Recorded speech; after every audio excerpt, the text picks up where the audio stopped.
はい、たくんです。こちらに本地さんを招いております。朝鮮学校を卒業されて、その後ヤクザになって民間に戻って政治活動をされている方となっております。で、どのような背景があって、朝鮮学校からヤクザに、繋がったのか繋がってないのか聞いていきたいと思っていて、今日招いております。早速なんですけれども、どのような背景でヤクザになったのか。父親がヤクザだったんですよ。1歳半の時に両親が離婚して、コリアンコミュニティの母方の親戚と共に育てられ、父が早い時に死んだというふうに聞いていたんですよ。その人の話をたまにしか出さないんですけど、これ普通の一般の人じゃないし、社会人、会社員でもない。どうやらアウトローな感じの人なんだろうなという幼少期で、父親に対する反骨心、反発心があったんだと思います。重荷とか反命。女手一つで育てなければいけなくなって、なぜこの人たちがこんなに苦労してるんだろう。父親のせいだと思ったんでしょうね。じゃあその父親は何をやってるんだ。ヤクザだ。目の敵にしよう。そういう人間になりたくないって思ってたものが興味で、そっちの方に行ったんだと思います。そもそもなんですけども、ヤクザって何ですか？会社というものとか時間、いろんなものに束縛されない自分の生きたい道、自分で決めて生きたいように生きる。そのためなら犯罪は起こしても良い。犯罪を起こすのは良いとも思ってない。人よりもいい時計はめたい、いい車乗りたい、いいとこ住みたいと思うと、サラリーやってても仕方ないってなりますよね。どのような活動をしていましたか？私は部屋住みという下積みが長いので、ヤクザと言われるような人たちは事務所というものがあって、その事務所というものは組織というものに属している。属す以上何たるや、教わる修行に出るんですよ。その下積み時代ですよね。そこで何年ぐらいでしたか？10年近くいました。そこから卒業できるかなと思った時には捕まって刑務所生活だったので。事務所ってお金がないと回らないと思うんですが、はい、お金はどこから？組織によって違うと思います。大まかに言うと、家業と都政の違いはありますよ。バクトと敵屋。バクトというのは掛け事。敵屋というのはお店を出して露店を。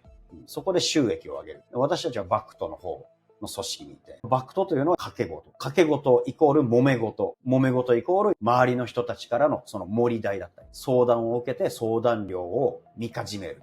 収益になっていったと思います。何もしてなくても、事務所に当番行ったら、25日月末には20万、25万って給料もらえる組織もあれば、私みたいに部屋住み置いて、下足番から茶の出し方、おしぼり巻いてってやってても、1週間に1万円しかもらえないところもあるし、じゃあどうやって生活するんですか？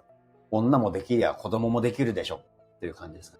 じゃあ一番大変だった出来事があるとして。約10年の部屋住みはインパクトありますよ。経験したくないな、みんな思うでしょうし、何って言ったら教えてくれる人がいないですよ。20年前のヤクザのいろは。よくコミックや漫画アニメでは修羅の道って言うんですよ、ヤクザの世界は。法外な世界だし、物だったり、だったり、毎日、ここが自分の部屋だったとしたら、テレビの裏、トイレの後ろ、ソファーのカッターで切った中とかにあったり、昨日まで楽しく話していた人が何人も。当時の朝から寝るまでの一日の流れはどんな感じでした？何時に起きてご飯作ってお味噌汁とご飯粒とおかずの卵焼きとか、たまに生姜焼き作ってご飯食べて、で朝から電話番でデスクに座り、電話とにらめっこして、ドゥルンってなったら、はいってどこどこ本部って電話に出る。で声を聞いて、一発の駆け出しのあんちゃんこじゃどっかのお偉いさんとかどこの組織からっていう電話がわからないから、失礼ですけどどなたですかなんて言うもんなら、そこの責任者出せって言って、お待ちくださいって言って、その責任者に言ったら、責任者がボコーンって、どこどこの組長とか、どこどこの親分、大変失礼しましたみたいなことをずっとやってるんですよ。そこから卒業することになったら、靴の揃え方、お茶の出し方、おしぼりの巻き方なんですよ。それを10年。捕まったっていう話だったと思うんですが、はい、そこには何があったんですか？週に1万円のタバコ銭の支給では飯食っていけないんで、当番当直で体が拘束されてるから、自分のところの若い子とか、面倒を見てあげてる暴走族っ子に物事やらせるんです。それの責任で捕まったり。刑務所に勤めた期間は？子供の時に喧嘩でちょうど20回。で、20歳になってから傷害で、確か記憶では5回。恐喝で2回。で、中期、長期が1回ですね。どのように振り返っていますか？自慢げみたいに話してるんじゃないか。弱いもんいじめしてきて、50万、100万取ったってやってるようなヤクザだったら話は別ですけど、こんな苦しい生き方をやりきって今生きてんだから、自慢させてくれよって思いますよ。あんな暗いところに変な飯しか出てこなくて、便所と隣り合わせでご飯粒と味噌汁とおしんこと下足板と茶出しとずっと10年以上やってきて、で、はい、じゃあこれから気取りますよってスーツ着始めたら、若い子たちの責任で持っていかれて長い刑務所行って、とか言ってたら組織がなくなり、組織のために僕は一発に家業を慢心してきました。なんて言おうもんなら組織はなく、あれって、一つの組織って一人の集合体で成り立ってるから、誰かが自力かけて、組織のため、メンツのため、プライドかけてってやったんだったら、それ責任取ってくれるよねって思ったら、なくなってしまい。帰るところがない。で、刑務所から出てきたら、住むところもない。携帯もない。浦島太郎で、お金も何十万しかない。親はいるけど、みすぼらしい生活保護になっていて。捕まったっていうのは、社会に被害を与えたんじゃないか。はい。与えました。そのようなことは仕方なかった。仕方ないです。勝手なこと言うなよって自分でも分かってますよ。でも、行った道が、くくり分けで言うと、真っ白だね、真っ黒だね。黒に行ってない人たちっていうのは、じゃあ白なのって言ったら白じゃないです。ほとんどの大多数っていうのはグレーだから。田中角栄さんが言ったんですけど、グレーゾーンをまず自分のものにしなさい。白と黒って一部一部だから。それの残りの8割っていうのは、大体、払えるとき払うし、払いたくないとき払わない。自分よりパワーバランス弱い人からカッシュして、それよりも自分より強い人たちに脅されればご馳走しなきゃいけない。8割がこのグレーですから。この8割っていうものが獲得票数としては大多数ですよね。だから自分で好きなことやって捕まったんだから、自業自得だろ？捕まんなかったらじゃあ正しいの？悪いことしてるには変わんないでしょ。税金払ってりゃじゃあ俺詐欺やっていいの？ダメでしょ。こんだけ汗水かいて、1日1万円契約、交通費差し引かれて、7500円しかもらってない人が、ヤクザだよって黒い世界にいて、捕まったら、いやお前ら間違ってるからって言われるのは違うって思ってる。みんな同じだって私は思ってます。で、ヤクザの世界が一回出たというふうに聞いていますが、その後また捕まったりとかはありましたか？ありました。それはどのような件？一回だけっていうのは、あえてつけたんですけど、組織でしっかりやったものとして、組織がなくなり、やりきった人というふうに見て、敬ってくれる人間たちが思いのほかいたんですよ。その人間たちが僕が出てきた時点で、あれよあれよと数ヶ月で70人ぐらいになったんですよ。でもその中には影響力って過去の本地というイメージで、その名前を使って悪いことをしてた。警察っていうのは頭潰さなきゃいけないって言って捕まった。今の話は何年前の話ですか？もう5年経つと思います。今はどのようなお仕事をされていますか？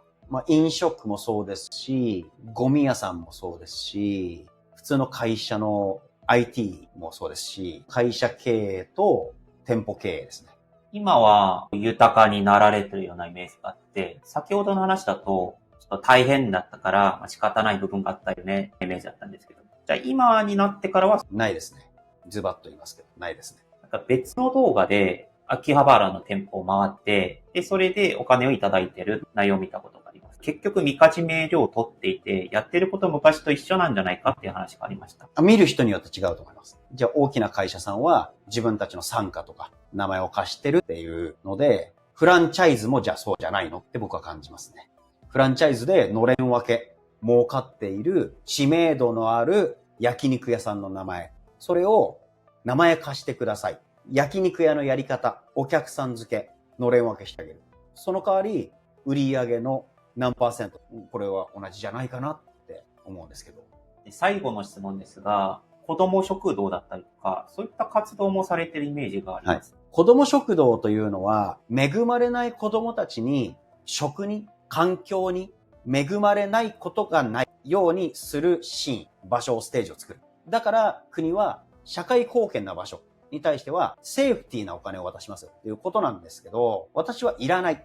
自分たちのやっていること、お金が会社にしても店舗にしても潤っていても、潤ってなかったとしても、ハートがあれば、それはそこにセーフティーを恵むべきだし、という活動を自分でやってるので、初めましてでご挨拶した方とかには、子供食堂っていうイメージの方が、子供たちにお菓子とかご飯とかをもてなすシーンを、場所を提供してるんだなって思われがちなので、そういう風には言う人多いですけど、基本的には私は大人と子供基地って言ってるんですよ。好きな人たちは来るし、大人も子供も嫌いな人は来ないだろうし。志が同じなのか、もしくは同じ方向を見て、同じスピードで歩いてる人たちだけ来てくれるシーン。子供食堂と言って助成金とかセーフティ目当てではやってるっていう感じではないですね。そこには利益が発生していない。利益は発生しないですね。わかりました。怖いのは協賛ですからね。さっきののれん分けじゃないですけど、一番怖くないですか？だからといって私がそういうことをやってるわけじゃないですけど、気持ち次第なんで。いくらですかって言ったら、いや気持ちの分だけでいいですって。お坊さんみたいなこと言うんですよ。一杯もらったんで一杯300円とか500円とか値段言ってもらわないと、システムが、システムないんですよ。警察の届けもちゃんと全部の届けをしてるから、いいんですよ。お金をもらわなくていいんです。ただお渡ししたお茶ですから。いくらですかって言っても、お金の料金設定がないから、心持ちばかりってなるんですよ。値段の指標っていうものはありますよ、もちろん。だいたいこのぐらいっていうものを設定しておかないと、システムとしてはいけませんから。それが利益のためにやってるものではないから、集まってきた人たちっていうのが、その気持ちばかりを置いていく場所。わかりました。はい。ってところでインタビューさせていただきました。正直なところ、本地さんの話で共感できない部分があったり、それ視聴者の皆さんも絶対いらっしゃると思います。判断は自分でしようってことが、この動画の目的であって、美しいとか、事情があるからやっていいみたいな、そのような意図はないってことを、お伝えしたいと思っております。次の動画ではですね、今、本地さんは政治活動をされていて、ここからまた政治の話はどのように繋がっていくのかが気になって、そちらについて聞いていきたいと思います。ありがとうございました。ありがとうございました。